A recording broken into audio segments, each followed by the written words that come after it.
Hello, bienvenue dans cette nouvelle vidéo. Toi et moi, aujourd'hui, on se retrouve pour parler du guide du sous-traitant. C'est évidemment un guide rédigé par la CNIL que je vais simplement te présenter pour que ça te rende le sujet accessible et abordable, qu'on arrête de s'angoisser et qu'on essaie de se dire que c'est pas à notre portée. C'est totalement à notre portée, il suffit juste de se mettre un petit peu la tête dedans. Donc, ce qu'on va faire, c'est que je vais te présenter la table des matières pour qu'on sache un petit peu quelle information retrouver dans ce document. Et après, évidemment, je vais t'inviter à aller le consulter avec ton propre temps de lecture, ton propre temps de compréhension, quand tu seras dans le moment le plus agréable pour toi pour travailler sur ce sujet et le comprendre.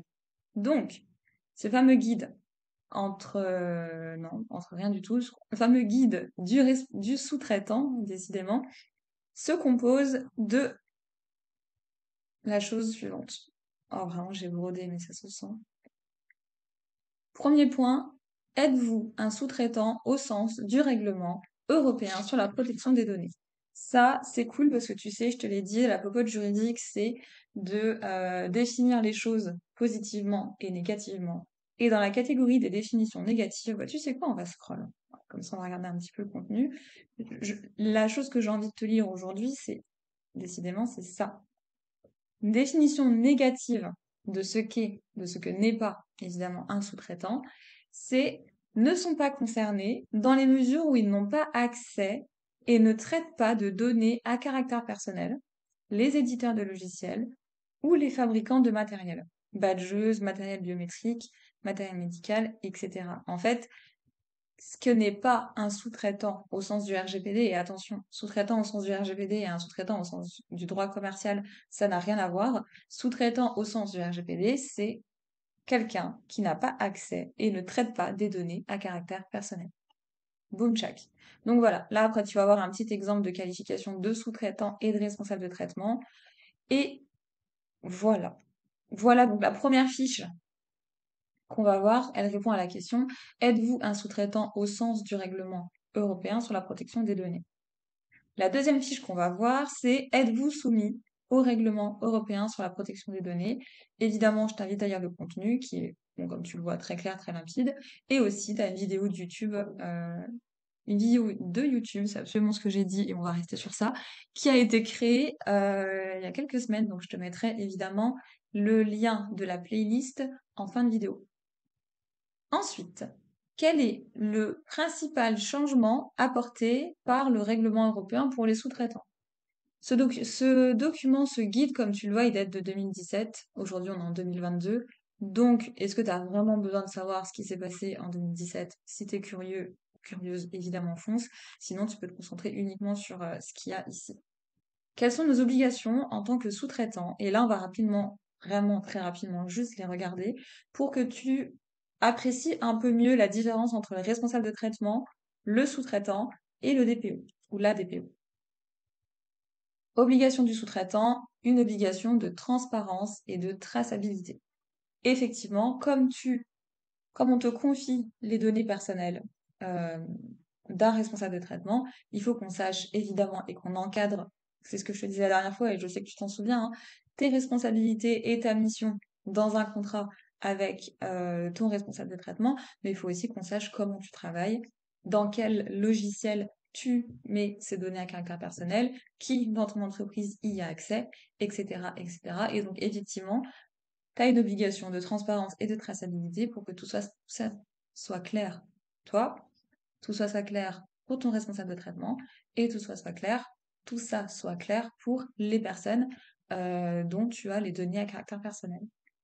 Le deuxième point, tu dois avoir la prise en compte des principes de protection de la donnée dès la conception ou par défaut. Alors, les principes de protection des données, c'est simplement avoir conscience que bah, déjà il y a une vidéo qui va être tournée sur le sujet. Mais en fait, le principe de la protection des données, c'est ce que je te disais, c'est ne fais pas aux autres ce que tu n'aimerais pas qu'on te fasse. Traite les données qu'on te confie avec le même soin que tu voudrais qu'on traite tes propres données. Et aussi la différence entre la protection des données par conception ou la protection des données par défaut, c'est le fait que quand tu lances une activité, un produit, un service, quand tu es au stade du développement du projet, tu penses immédiatement à la protection des données, donc comment tu fais pour bien sécuriser, faire en sorte que seules les bonnes personnes y aient accès et seules les bonnes personnes pourront l'exploiter. Et ça, c'est la protection de la donnée par conception. Et quand c'est la protection de la donnée par défaut, ça veut dire simplement quand ton produit, ton service, ton projet est déjà existant et que tu dois ajouter la composante protection de la donnée à caractère personnel. Donc voilà, ici tu as des petites explications de comment faire pour, indépendamment du stade à laquelle tu intègres ta conformité RGPD dans le sujet. Petit 3, on a aussi une obligation de garantir la sécurité des données traitées. A priori, ça paraît cohérent avec le RGPD.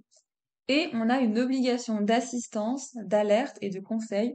Pareil, tu te souviens, on l'a vu dans les vidéos donc des 4 derniers jours, en fait, au final, on voit vraiment cette obligation d'être disponible pour, évidemment, répondre aux demandes des personnes concernées, être disponible pour pouvoir aider le responsable de traitement à réaliser et à répondre aux demandes qu'on lui a faites. Et effectivement, tu as ce rôle aussi de conseil si jamais tu as des choses à partager pour pouvoir aider le responsable de traitement à utiliser mieux les données qui lui sont confiées. Dans cette page-là, on va voir par où commencer. Donc effectivement, tu as plusieurs étapes. Première étape, vérifier si on doit désigner un délégué à la protection des données à caractère personnel dans ton activité. Ensuite, étape 2, réviser, analyser et réviser les contrats pour vérifier qu'ils soient bien clairs entre le responsable de traitement et le sous-traitant. Élaborer un registre de traitement. Alors là, effectivement, tu te souviens dans une des vidéos que j'ai faites sur la méthodologie de la conformité RGPD, je t'ai fait une vidéo dédiée au registre de traitement et je te disais qu'effectivement, ce registre de traitement, c'est simplement centraliser dans un doc toutes les données à caractère personnel que tu utilises, pourquoi tu utilises, qui y a accès, etc. Et en fait, il existe un registre de traitement spécial sous-traitant. Ça veut dire que quand tu es une société, tu as tes traitements, tes données à caractère personnel pour ton propre fonctionnement de ta propre société, mais tu as aussi un registre à côté quand tu es prestataire de service qui explique ce que tu fais pour ton client. Donc, en l'occurrence, le responsable de traitement, quelles sont les données qui te confient, qui y a accès, comment tu les utilises, patati patata. Et ça s'appelle élaborer un registre de traitement sous-traitant. Voilà, je te laisserai regarder évidemment. Et si tu as des questions, tu sais où me trouver. Si on est nous-mêmes sous-traitants et qu'on fait appel à un autre sous-traitant, quelles sont nos obligations? Tu te souviens, ça, on les avait vues dans les vidéos il y a 4 derniers jours. On a l'obligation de déclaration, de demander l'autorisation, d'informer, etc. Et tout ça, à mon avis, ça sera bon, évidemment autorisation écrite du client.